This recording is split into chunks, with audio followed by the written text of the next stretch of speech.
Welcome back. My friend Smriti joins me in the studio today so we can all witness someone who pours their heart into every project and someone with an incredible work ethic. Smriti has self-published 2 novels and is part of an entrepreneurship scholarship that was parallel to my own business cohort back in school. She's pursuing entrepreneurship by participating in pitch competitions and excelling at everything she approaches, with the support of her friends and her family. Beyond academia, we do discuss the culture we've been consuming, including myself finally having watched Heated Rivalry. 10 out of 10 recommend, but we'll get into that later. Please enjoy Season 3, Episode 14 of A Whole Nother Story Podcast.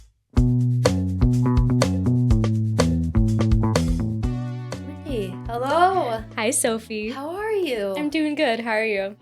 I'm great. So excited you're here. Okay, I texted you with the preface like, Smriti, you've been on my list. Get in here. There is a list. This is crazy. This is so crazy. I reach out to people who I know are doing cool things and have stories to tell me. And your entrepreneurial spirit, we needed to capture it right here. And so here we are. This is such a pinch me moment. Truly. Hey. Thank you so much. When you started this, I didn't even think I was on your list, so. Oh, of course. I know. Lots of brainstorming. It's like, who could I possibly reach out to that I'm like remotely connected to? Aww. Right? It's fun. Let's just start with, how are you? What's new? What have you been up to? Oh my gosh, it's been a busy few months.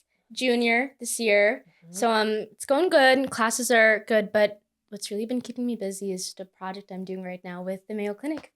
Yeah. It's through the Innovation Scholars Program at St. Thomas, but it's very heavy work in a space that I really haven't done anything in. So oncology, totally unfamiliar to me.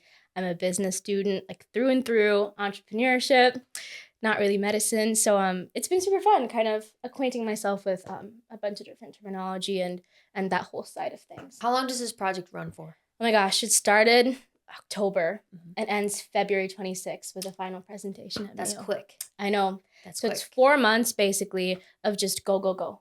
4 to 5-ish, I should say. So yeah. What can we leach out of these students in 4 months, right? Yes. No, really. Yeah. Really. So how many people are on your team? It's 4 of us in total. So me and 3 other students, and then we have a grad team mentor from St. Thomas's MBA program, who's incredible too. So the 5 of us kind of do the project. And we all come from different backgrounds too. So you have me in entrepreneurship, then we have a pre-med student, an engineering student, a biology student.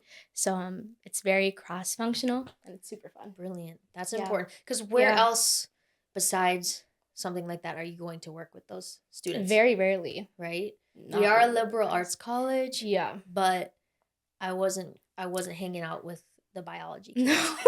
No. Unless I'm singing with them. No. So. Yes. You put it very well said. Right? Yes. Right? Well, and that's how we met. Yes. In all truth be told, it all leads back to cadenza. Cadenza. Oh my gosh. So you were a freshman and I was a senior then? Yes.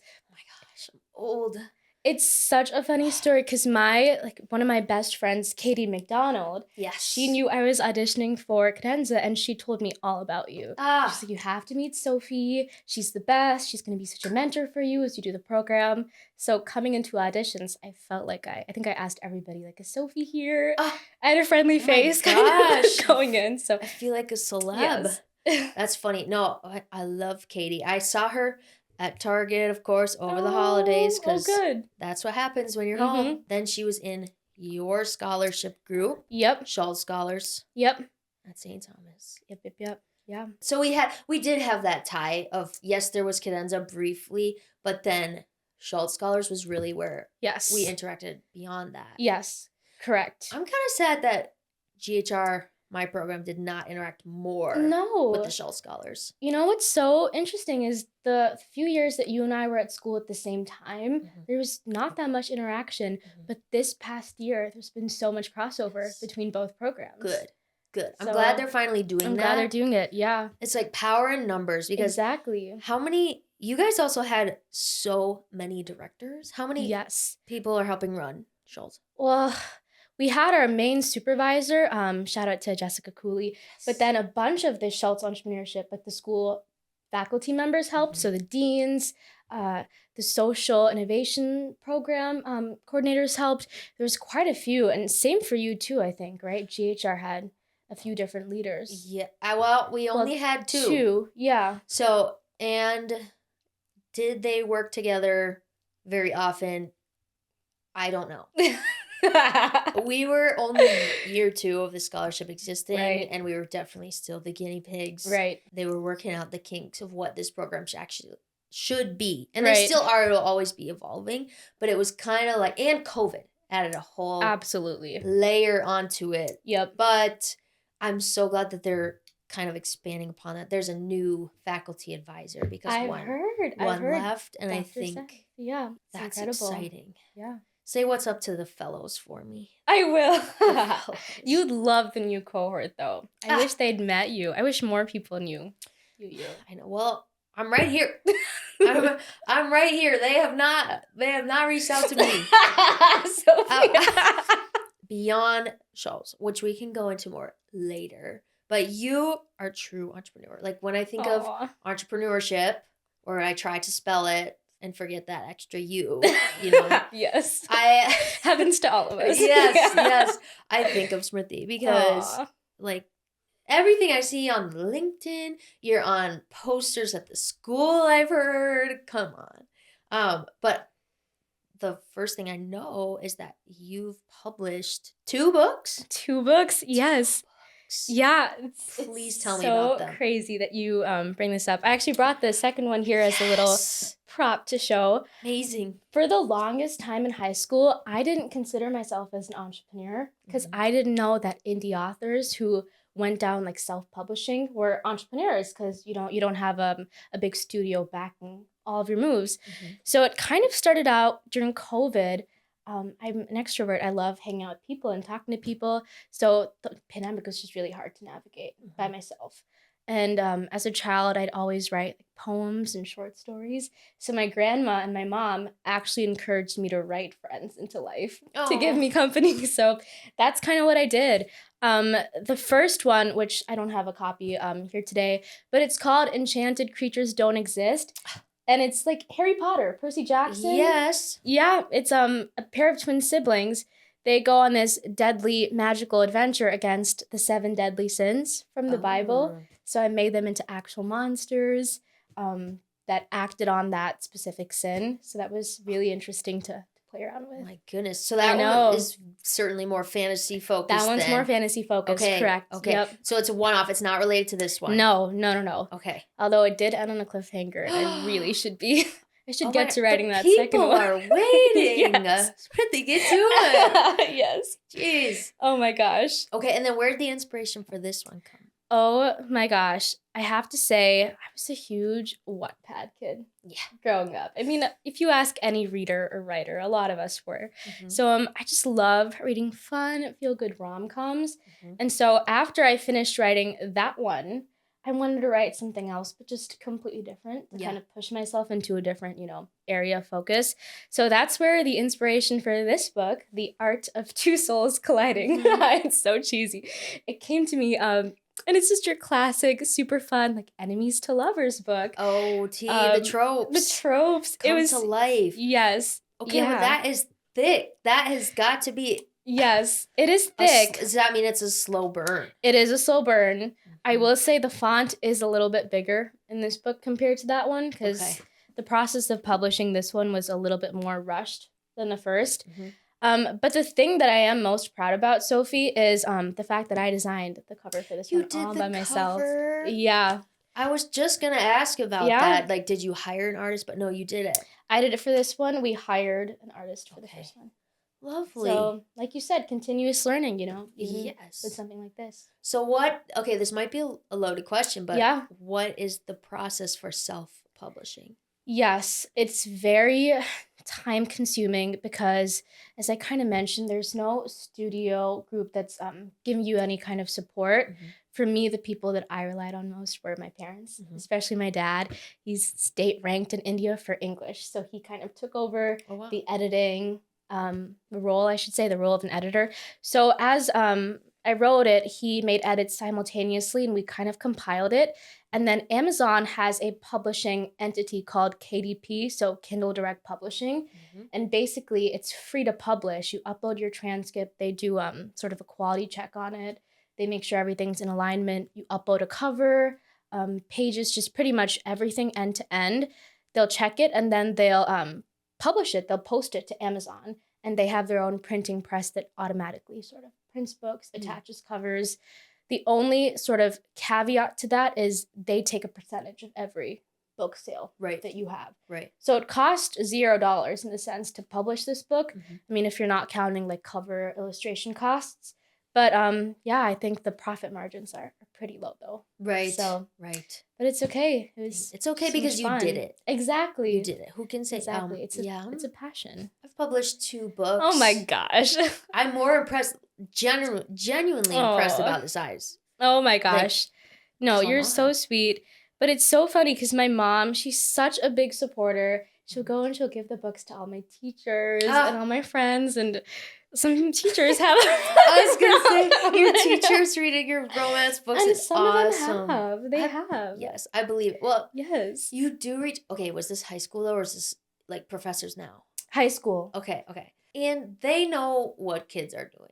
Teachers more than just to anything. clarify, this is not explicit. No, it's not. I'm not making it sound like smut. Oh my gosh, but just like. Oh my god, Sophie. Smriti's not here writing smut at all. I'm just more thinking like, personally in high school, if I had wrote something romantic, which I probably wouldn't, but I would be horrified if a teacher was reading it. Yeah. But it's going back to like, here's something I'm proud that I did. Exactly. They more so want to support that aspect of things. Yes. Correct. Okay. Yeah. What is next for your book endeavors? Are you going to write the second one? Or are you too busy with everything else? You know, I have a Google Doc with 50 plus book ideas, and I have so many started drafts that I need to actually finish. I recently got back from London, the London Business Semester program. Oh, yeah. Lovely. Yeah, so one of my latest books is kind of taking on inspiration from like being a student abroad. Wait. I know. We could talk about London for so long. I know. Because did you do it or did your friend? Yeah, you did it. We've talked about this. Yeah. So you're very familiar. So amazing, my study abroad experience. You must miss it so much. Yes. Yes. I honestly, it's funny because people, whenever you mention it, people are like, oh, study abroad kids, but I don't think I bring it up that much. No, I don't think so. No, so we can right here because we both did it. Yeah, we can. So it's fine. Yeah. We'll need to record like a separate episode about this. You can talk forever about it. Yes. Just where did you stay? Yep. How was your homestay? Best homestay, I think, of the entire program. Wow. Muswell Hill. Yep. So I don't know if I should name drop the address, but a really, really cute house in Muswell Hill. Yeah. And my homestay parents, Diane and Terry. You had Diane and Terry? I had Diane and Terry. Oh, I did. My God. Yes. Kate Hoover, I hope you're watching this. this. She and I connected, actually. She and then Grace, I think, also stayed in that homestay. Yep. So I still keep in touch with my homestay parents. We're still texting. Yep.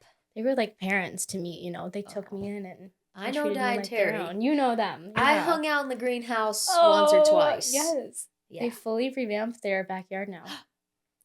They made it into a very fun hosting space. We'll have to go back. We have to go. Wow. One of my biggest regrets, though, is not staying in contact with my host family. It's hard. Because we spoke very rarely. Like, they were very much, like, reserved. We want to let you have your own space. Yeah. But I did get sick at one point in, like, April. And she was just so sweet. She, like, gave me a hug, which I'm not really a hugger, but I was just like, oh, my God, I'm alone in a different country. And I'm very sick. And so that was very sweet. And then my 2 roommates had left. And then they brought me to a movie on the last night there, which was, I think it was the Downton Abbey movie. Not this last one that just released, but it was, well, it wasn't the Seaside one either. It might have been one right before that. There's been quite a few. I'm really old, I'm telling you. Oh my gosh. I'm telling you. Oh, wow. Okay, well, that's so sweet. We'll talk about that later. I know. We'll have to. Amazing. Okay, other entrepreneurial things from Smriti, though. We had many pitch competitions for you, right?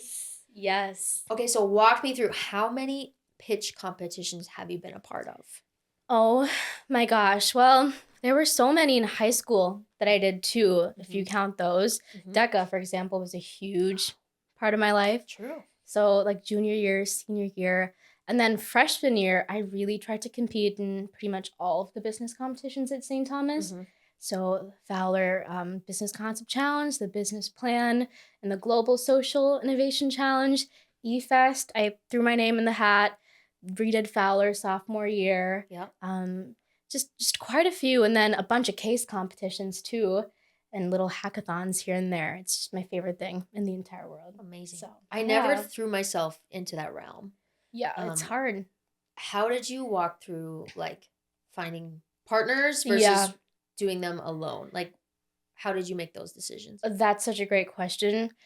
Initially, I started out doing them alone because in high school, I had sort of, I don't want to say bad experiences necessarily, but, not ideal experiences when it came to group projects and partners. So I guess going into college and doing these competitions, it was more of an angle that I knew I could trust myself to do the quality of work or the level of work that I wanted to.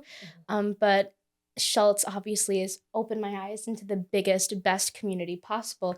So it was really easy for me to identify people who just click. Especially, I think, last year's project. One of my best friends, he's in the program. Shout out to Alex if you're watching. Alex. Yeah. So he and I just saw eye to eye on pretty much everything, and it was such a good fit. So it really, I think, it takes opening yourself up to more, and then actually following through and not holding back. It was a huge lesson that I learned. So, cool. Well, that's important with teaming, because I probably would have taken the same approach. Like, I can do this faster by myself. Yeah. It would be all my ideas, but you grow up and you realize, oh, I'm not an expert at everything. It's like at some point you need to ask for help. Yeah, you can't just be coast open anymore. No, you can't. No, so, for sure. Yeah, and it's exciting to realize you've reached that point too. Yes. Where you're like, this is awesome, and we're way more innovative. I'm sure you're seeing that now with your innovation project with Mayo. That like, okay, these are 3 people I never would have met if I didn't have this opportunity, and you're just like cruising. You're go all the time. You learn so much from them too. Yeah. What has been like your top pitch ideas? Oh, give me the top 2. Top 2. Okay, sweet. I guess we have to jump back to freshman year, Fowler, the introductory concept challenge. So, all of my projects that I've worked on have kind of centered around enhancing quality of life, making someone's life or, area of it sort of better or safer in any way that I possibly can. So when I was in high school, my mom, she, drove me around to all of my appointments. She was the most supportive mom that I think anybody could have asked for. But she's also had a plethora of medical issues and problems in her life too. So one day I was coming back from karate, and she was kind of driving me and my sister home. And then all of a sudden on the road, she has a mini stroke and she fully just falls unconscious while driving. And somehow had the frame of mind to pull over and stop the car. And I was in the back, and I got out. I went to the Jersey Mikes and called 911. My sister was crying. I was freaking out. Everybody was saying that she was losing. Her pulse was dropping. Just a bunch of, horrible things that nobody wants to hear about their mom. Yeah. And after, that whole sort of traumatic incident happened, I was thinking back as to how the car didn't do anything in that situation, right? Like the only thing that right now cars, I guess, or back then had was just a tiny SOS button. And she didn't think to press that SOS button when she was about to pass out. So keeping that in mind, it really fueled me with a different kind of anger that I'd never felt. So I created this all-stop shop or one-stop shop safety system for vehicles that utilizes sort of eye tracking technology to track someone's facial awareness on the road. So if you're driving and you have a medical disorder or any condition and you automatically lose consciousness, the system should pick up on it and then trigger a braking system to automatically stop the car and pull over. So that was my first big pitch at St. Thomas. It went over pretty well. The judges were really receptive, but I learned that I didn't have nearly as much knowledge in the vehicle industry as I should have, especially given how advanced it is today. Right. They hit you with the questions? Oh, they hit me with all of the big, scary tech questions about AI. And I'm standing there like, I didn't know. What do you know about vehicles, judges? Yes. Just kidding. It turns out a lot. So did they have all of these pitches beforehand, or was this like the first time hearing it was your pitch competition? Yes, the first time hearing it was, and they my pitch. Still knew this much about vehicles. They did, yeah. They're such great judges, and it was good feedback too. So I really want to resubmit that idea. I think this year with their feedback and see where it goes. Wonderful. Yeah. Do the judges usually stay the same or similar?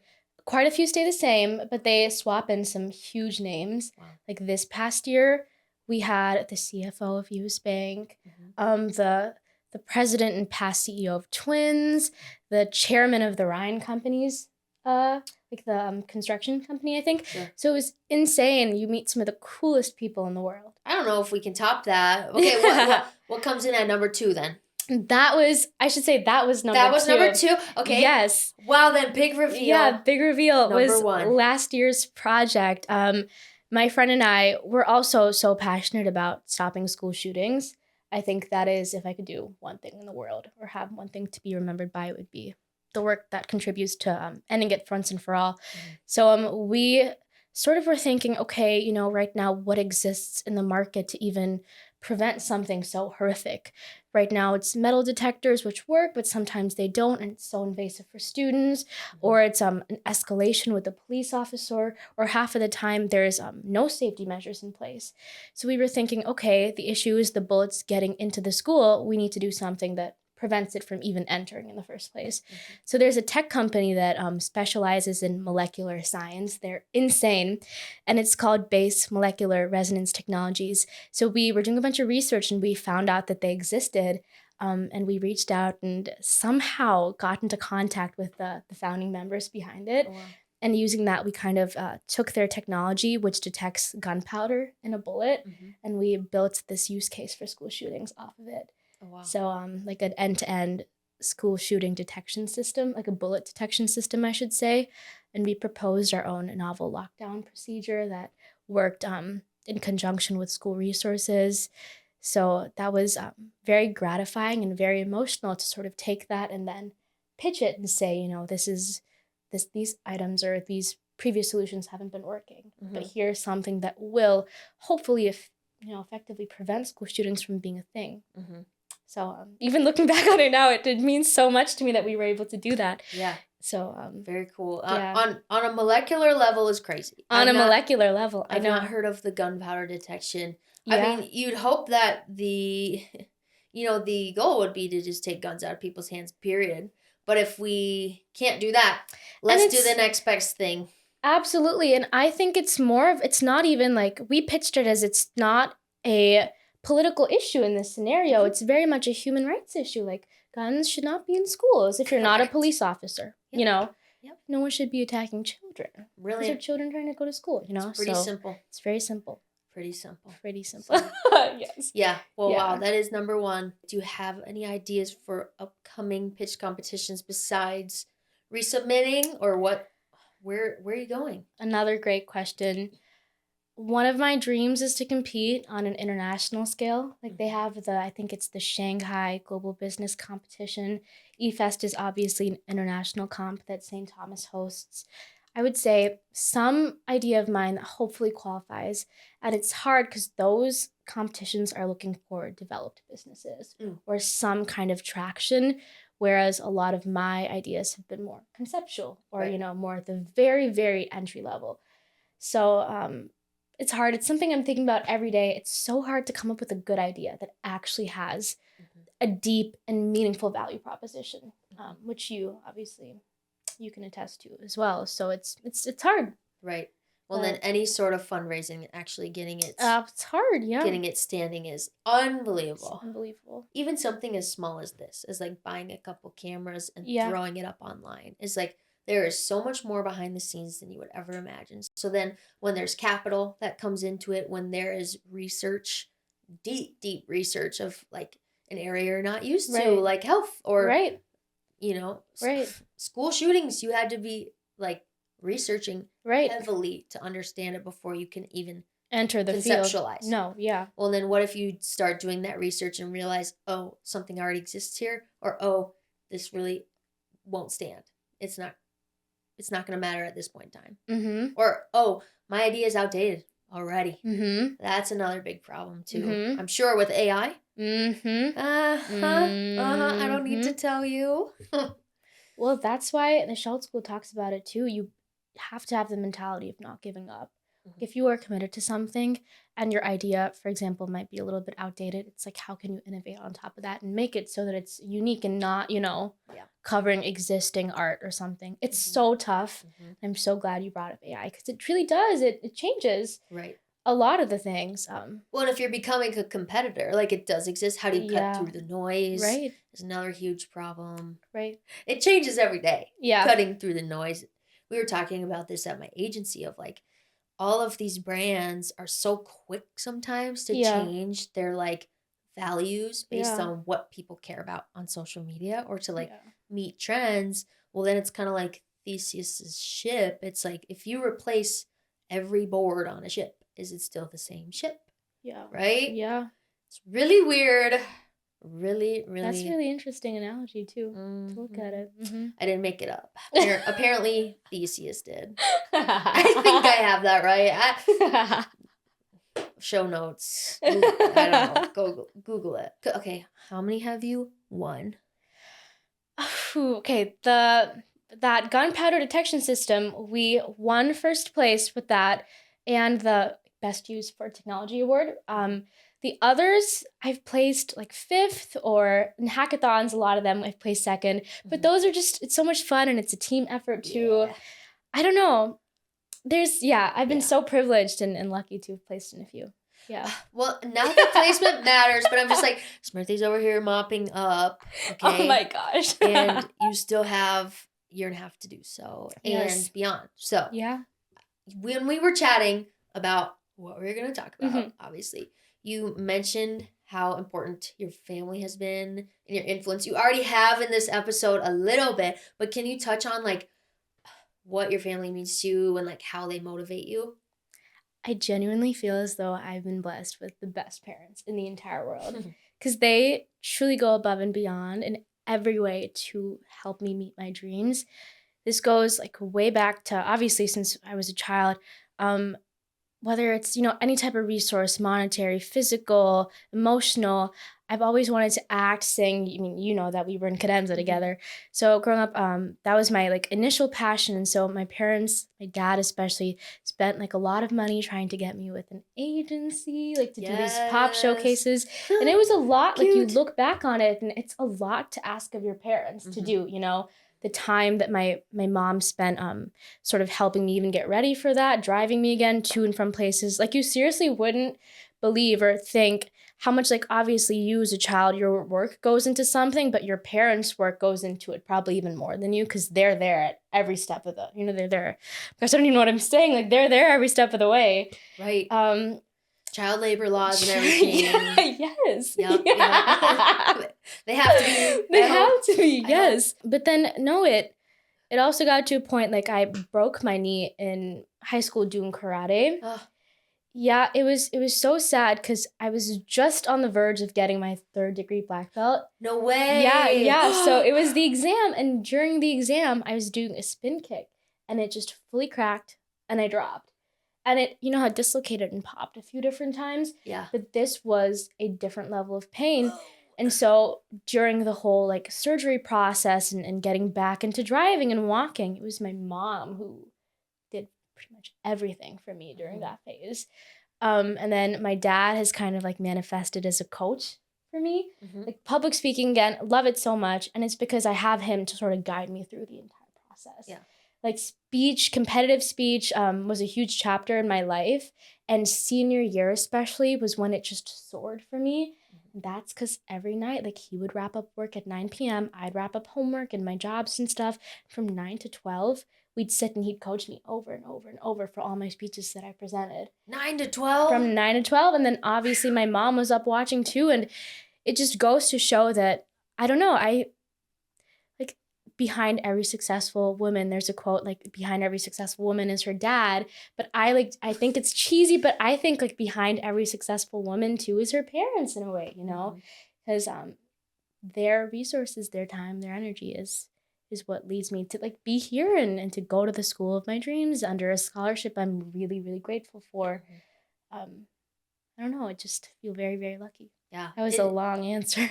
No, it was beautiful. And it is crazy how much you realize too. I always bring it back to, like, oh, we're growing up, we're getting old. Oh, I've realized this in all my years. Yeah. But it's like, it's true. As you get older, you kind of realize the role that your parents played for you. Yes. And, you know, whether it's things that you love and things that you realize are part of you, or things that, like, maybe reflect on you that you don't like too sometimes. Like, you are your own person as you're growing up, but to be able to take in all you've learned from them and, like, evolve it into your own is also very cool and special and weird. It's really weird. It's really weird sometimes. Like, do you look more like your mom or dad? I'm my mom's doppelganger. Really? I think I look exactly like her.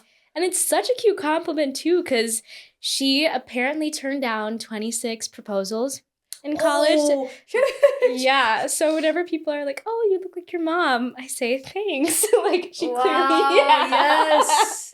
So she really is gorgeous, too. So it's a huge, huge compliment. 26 proposals. Where did she go to school? It was a school in India. Okay. I'm forgetting the name of the specific college she went to. But it's, like, very common, or at least during her time at college, I guess, to informally or even sometimes formally propose marriage. Yeah. But they're very serious when they do it. So she turned down quite a few until she proposed to my dad. Wow. So, yeah. Badass. Right? I love that. Yeah. Wow. Where did they meet? They met in college. They're college sweethearts. Wonderful. I know. Wonderful. She said so cute. Number 27 it is. Number 27 it is. Wonderful. Okay, and you said you have a sister too? I have a little sister. She's in 8th grade. Yeah, and she has the cutest friend group. Really? They're all obsessed with Percy Jackson, and they compare each other as characters. Oh my gosh. It's so cute. It's so cute. It's the friend group I wish I had, growing up. So I'm so glad kids are still reading that. Right? I know the TV show's out. Yes. And, like, maybe that's piquing their interest a little bit. Yeah, for sure. But those were books that kept me reading. Mm-hmm. I was not a huge reader. No. But because I'm the type of person who needs, if I'm going to read, I need to sit down and read for 5 to 10 hours. I cannot do 10 minutes a night. I can't do that. You need a binge. Like, sit down and lock in. Yeah. Yeah. No, it's such a good book series, too, because it teaches you a lot about, like, Greek mythology and... So much fun. And there's so much voice in it. Like, Rick I know. Riordan, he knows what he's doing. And it's so silly if you go read it back now. I know. It's nostalgic, but it's, like, it's silly. It's, like, boy humor a little bit. He's, like, joking about... I don't know. I know. It's so cute. Yeah. The name of the chapter will be, like, I'm attacked by whipped cream monsters or something. That sounds... Yeah, or I lost my sword and this, like, it's just cheesy little things. Yeah. My sister has a little fling going on with one of her best friends. She's gonna get so mad at me for saying this. But they're so adorable too. It's just, they sometimes compare themselves to Percy and Annabeth, and it's so cute. Oh my gosh. I know, it's so cute. Sorry, Sakshi, I won't say anything, but, It's okay. So. Not many people watch the show. And this is just fuel for Smriti to show you in a few years and embarrass you.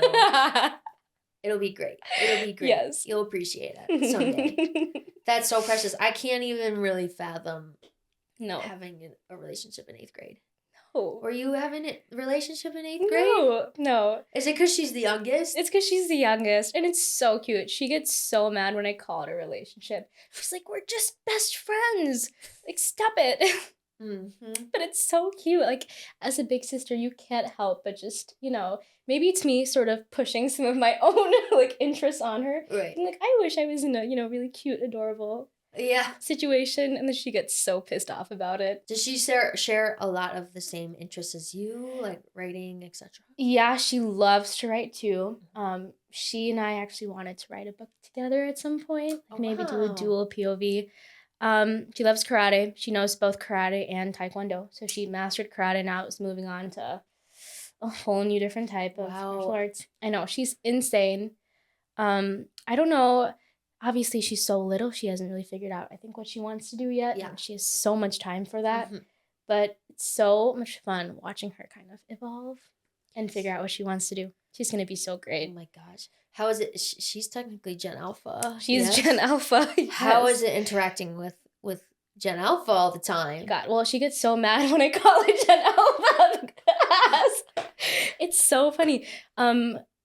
She and her group of friends, a lot of them are very, mature, like, good people. I love hanging out with them. But sometimes the immature sides do come out, Yeah. You can see it. But it's also, like, I have to remind myself, they're just kids, too.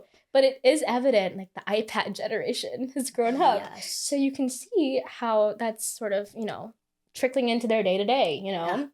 It's they crazy. Love their screens. Yes, they do. It's crazy because you will meet children who are so well-versed. Yes. It's like, how do you know current events? Right.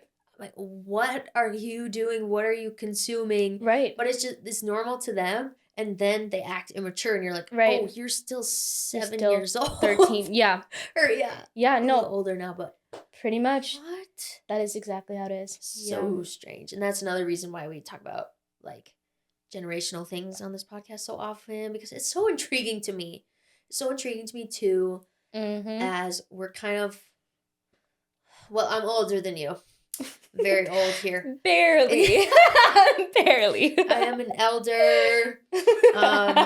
We are closer to the cusp of Gen Z, so we're like elder Gen Z. Aww. Our phones and technology wasn't put into our hands until later. A little later. So they call us the iPad generation, but I'm like, not really. Not really. Okay?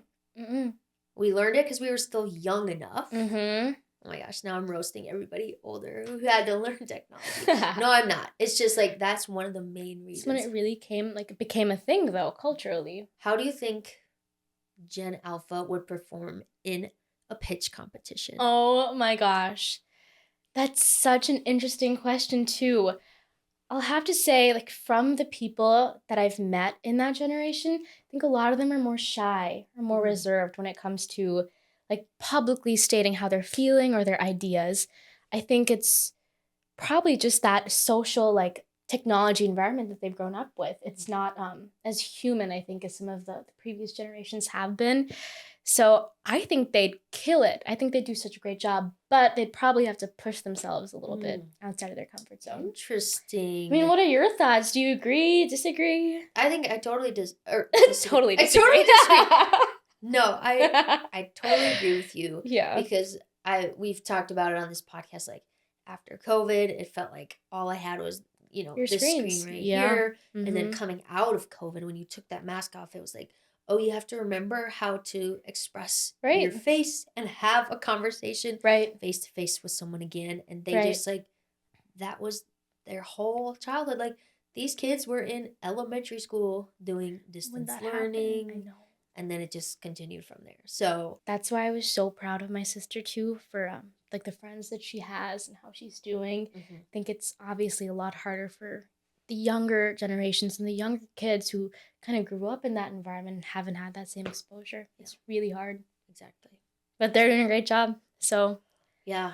Besides this. I don't know what this is. This oh my gosh. Well, if you think that was bad, I used to teach karate, Sophie.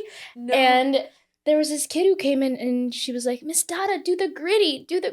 And I'm standing there like, what is the gritty? And she's like, do it. And I have a bunch of, like, kids in 6th and 7th grade who are hollering at me to do the gritty. And I'm standing there and, like, phones are on me. And I didn't know what to do in that moment. So, like, it's serious. Yeah. Now, Ankh is a thing, as you said. And widowy to be learning. Yes. Widowy grittying. Oh my gosh. That feels so long ago now, too, I the know. goodie. Senior year of high school when that question was asked. So Oh I know. yeah, chopped and unk. Actually, Aww. yes, I am. I appreciate, of course, I'm unk. Always have been, I think. I think it's a compliment, though, to Yeah. be called unk, right? I don't fully know still. I don't know. We Showing need to get on age it, and here. we need to learn it, Sophie. Do you have any side hustles you're currently running? Any side hustles I'm currently running? Or you would love to be running? Again, these are such deep questions. Obviously, the main one that's continued for me has been the books. Mhm. It's been crazy. Like, every now and then I'll just search them up online. And I found out a month ago or 2 months ago that they're now being sold in Walmart. What? And eBay and certain indie bookstores across the United States. So that's pretty exciting. Are you serious? Yeah. I don't think they're sold in the storefront, but Yeah, you can get them online. online, which we didn't opt into any kind of like global expansion. I think it depends on how your books are performing. Wow. So Amazon pushed it in there? Amazon pushed it in there. Third-party selling. Yeah. Interesting. But in addition to that, I should say there's a class at St. Thomas called the Side Hustle, I think, where you build your own venture and then you actually execute on it. I don't have any ideas at the moment, but I should probably take that class and figure it out. Fun. I Yes. know. I don't know. That's such a good question, Sophie. Oh my gosh. Because how is Gen Z to survive without side hustles? Yes. Our buying power. Yes. Our buying power is zero. It's so bad. Zero. Can't survive without. Can't survive without it. No. So I'm still waiting for this to monetize. But what do you spend the most on currently? Like outside of necessities. This setup here. Yeah. This setup here. It's a very good setup. Honestly, the most expensive thing was the sound mixer. And I suppose my laptop, but that was separate. That was for school. But otherwise, we got thrifty. These are my friend's cameras. Shout out again to the Hoovers for the chairs. Oh my god, very lucky for this type of setup. As my side hustle. It's a side hustle that's not quite hustling. I'm hustling. It's gonna blow up soon, Sophie. Just watch. Yeah, because there's not enough podcasts. There's not. There's not. So I'm feeling. There's not enough that are like this, though. Right. I'm feeling that market, that niche. Honestly, though, I don't know any Gen Z podcast hosts personally. Not as sort of equipped to like the versatile stories that you're capturing on this. Yes. I'll take that. I'll take it and run. Oh. Run away. Now we have approached the final question. Oh my gosh. And that is, what are you consuming in media right now? Again, such a good question. And when you initially told me about this, I was thinking a lot about how to answer that because I feel as though what I'm consuming is a little maybe different from the norm. Yeah, it can be anything. It can be anything. Books, movies, music. Well, I guess you should say lots of books and lots of music are the main ones. Books, my Kindle Unlimited subscription goes really, really hard, obviously. Nice. But I don't know, I guess that's also what I spent the most on. Like, books are my sort of comfort, relaxing way to just wind down after a long day. Mm-hmm. So the bookshelf at home, like in my home in North Carolina, is like 3 shelves large. Whoa. It takes up like half of a room. It's so many books. Again, thank you, Mom and Dad, for providing me all of them. But even here, I have a little mini bookshelf by my bed, and every single day, I swear there's a new one being added to it. And then music, it's all Taylor Swift. Taylor Swift, maybe some Bollywood stuff from my culture, but Taylor gets me through everything. T-Swizzle. I'm glad you have her. Yes. I'm glad you have her. Don't we all? Like, you should have her too as a support system. Well, I'll save more for you. Oh my god. That was a respectful way to say that, though. Yes. I'm so sorry. T-Swizzle, not for me. I am more of an Ariana Grande, Billie Eilish love type. Yes. That's the fair. Other famous white girls, the other. Because it's more like, who can I sing most similar to? Oh, that's a good point. More soprano Ariana than like Taylor. She's very alto, very low. And Ariana's vocal range is no joke, too. Yeah. She's such a great singer. 5 octaves, I'm pretty sure. Insane. Wow. I think it's 5. I think you have to do an episode where you just sing. Yes. songs and do all the vocal, I will. the very high pitches. Whistle Whistles, notes. yes, the whistle notes. It's hard. I've only been able to do it like a couple times. Ugh, you know what I mean? It's so hard. You gotta be trained. That was the other thing that was nice about Cadenza though, was yes, it's every week, multiple times a week, but you don't realize how strong your voice gets from That's that. true. Mm-hmm. Like, yes, choir in high school is one thing, but you're not singing all the time. With Cadenza, it was like you're one of 4 people holding your part. Mm-hmm. Not everyone was always there, and you still gotta hold your part. Like, you're trained up. And it's a cappella too, so there's no backtrack when you're performing it. You need to know your parts.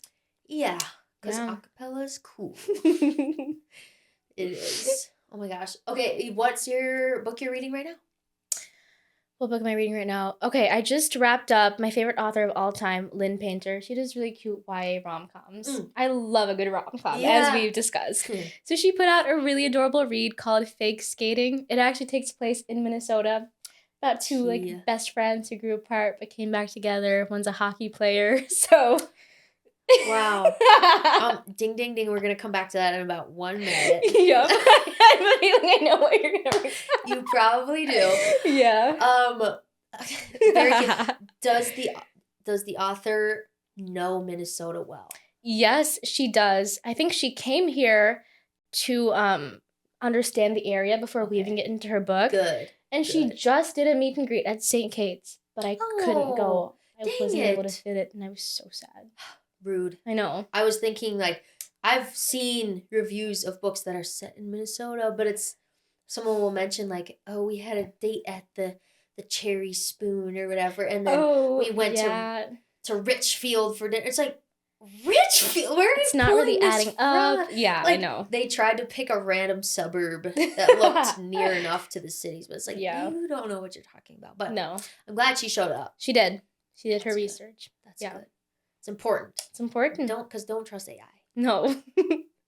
I'm most not worried. For your sake, the AI authors, get out of here. Get out of here. Oh my gosh. I have a Bookstagram account, okay? Yeah. So I love interacting with authors and posting book reviews. Mm-hmm. One of my favorite authors from like high school, she wrote the Red Queen series. Mm-hmm. She posted that now like AI authors obviously are becoming a thing, but you know how sometimes books are translated in different languages? Yeah. Apparently there's a whole profession for that. So people their job is to literally take a book in English and rewrite it in, Spanish or French or Hindi or whatever. Yeah. Their jobs are becoming obsolete because AI is doing the translation for them. Yeah. So they're quickly removing human elements from writing. Yeah. And writing is such a personal thing too. I feel like AI completely takes away the essence behind that, It's like, what is the point of art if you're not making it? Right. It's sad. It turns cookie cutter. Turns into a Hallmark movie. Exactly. And it's so repetitive and you don't want that. Yes. Sad. Ugh.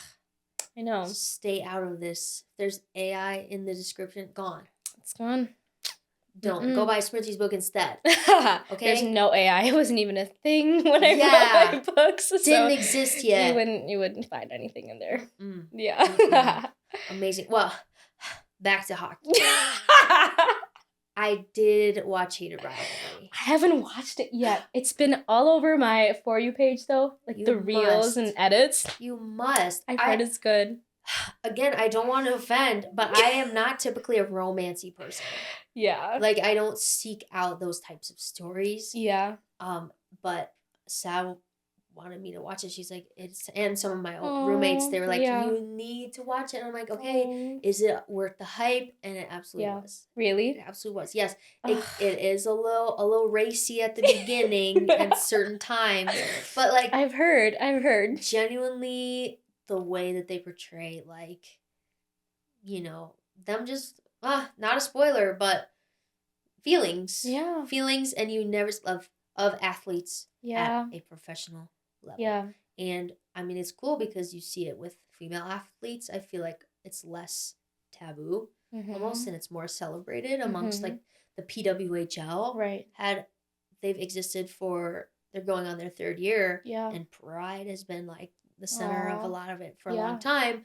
But then with men's hockey, it's like so extremely taboo. not And really so that's talked about. another part of it. So it was just cool to hear that side of the story as well, and to see it be so mainstream and so celebrated. We're like, what? Gay hockey show is blowing up? Okay. No, okay. One good thing happening in 2026. it's so beautiful to me because it's such a vulnerable story, is what I've heard too. I think that's what I'm drawn to as a reader and as somebody who supports the arts, is stories that are told so authentically. Yeah. That do blow up and show people that it's okay. This is real. This is beautiful. Yeah. And so based on a book. And based on a book too. So maybe you go read the book maybe first. Maybe I'll add it. And then you can watch the show. Oh my gosh. I compare. Hey. Brilliant. Well, that's all I have for you today, Smriti. This is such a huge honor, Sophie. Thank you so much for having me here. Thanks it's for so coming cool. into the studio. Aww. This is where I'll be. Aww. This is where we are. This is where we're at. Down the street. You live so close by, I know. You and Sav really do need to come over more often. We will. So that's going to be happening soon. You heard. Yeah. You know where we'll be. Around town. Bye. Bye.